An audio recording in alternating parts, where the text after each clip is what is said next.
Do you know what the Maafa is? And I may not be pronouncing it correctly.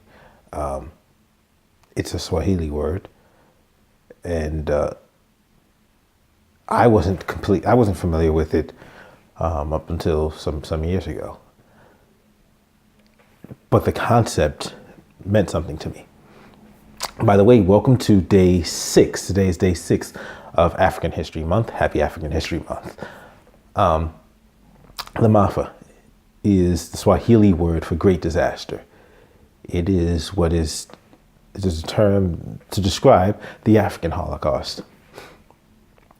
And that's really what Black people have faced, what African people have faced throughout, and not just on the shores of North America. I say that because a lot of times people talk about the events, the atrocities committed against Black people in terms of slavery.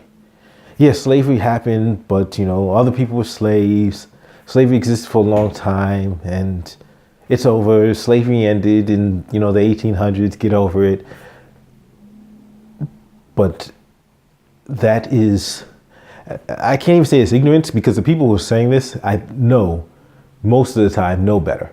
Most of the time, the people that are saying this know that they're being disingenuous, and know that the scope of the atrocities that Black people face were much deeper than slavery and extended past slavery, far past slavery.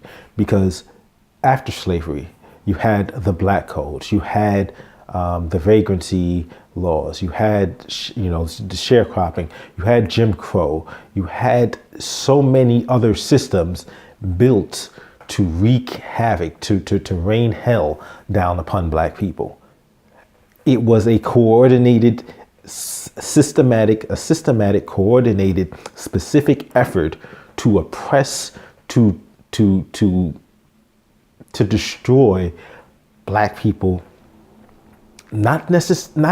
sometimes physically, but not even just physically, to destroy our spirit.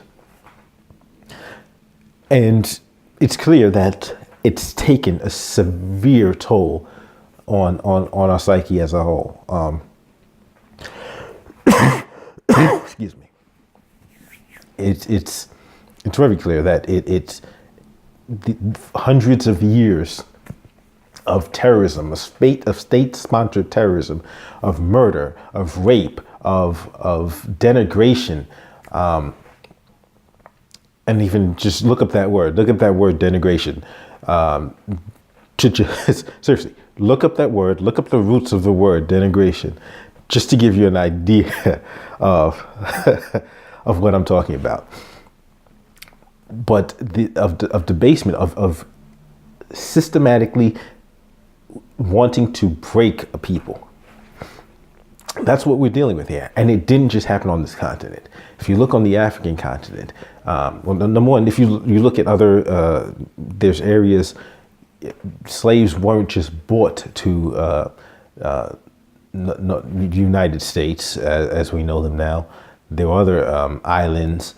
You have Haiti. You have Southern American countries where Black people were going through the same horrors, worse horrors, similar horrors as were experienced here. Then you look at the African continent, where colonialism was in place, but it wasn't just a matter of taking over the land. It was also taking over the land and trying to oppress and systematically destroy Black people. Apartheid is a perfect example. You had a system of trying to make people feel less than human, to treat people as less than human.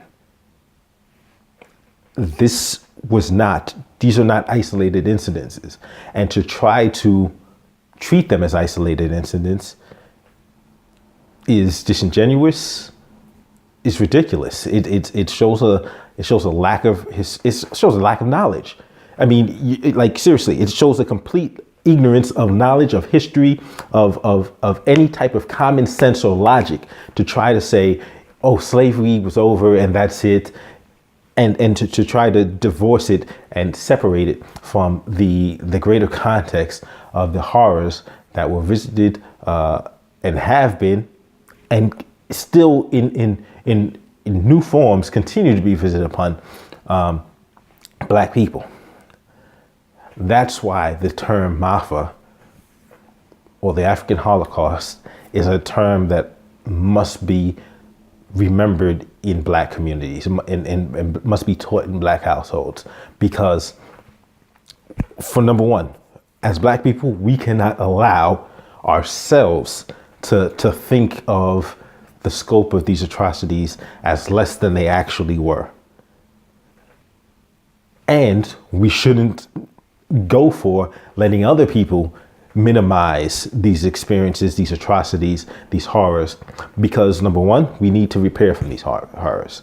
We need to repair, and we can't adequately do that if we're not willing to accept and understand the depth of these atrocities that have occurred and in shape and forms continue to occur. And to protect against them happening again, that's why we need to make sure that we remember that name, Maafa, the African Holocaust. That's why we need to teach it to our kids. We need to learn about it. I mean, a lot of people say, oh, I don't want to hear about slavery. I don't want to hear about this. Yeah, it's uncomfortable. But that uncomfort is a symptom of trauma.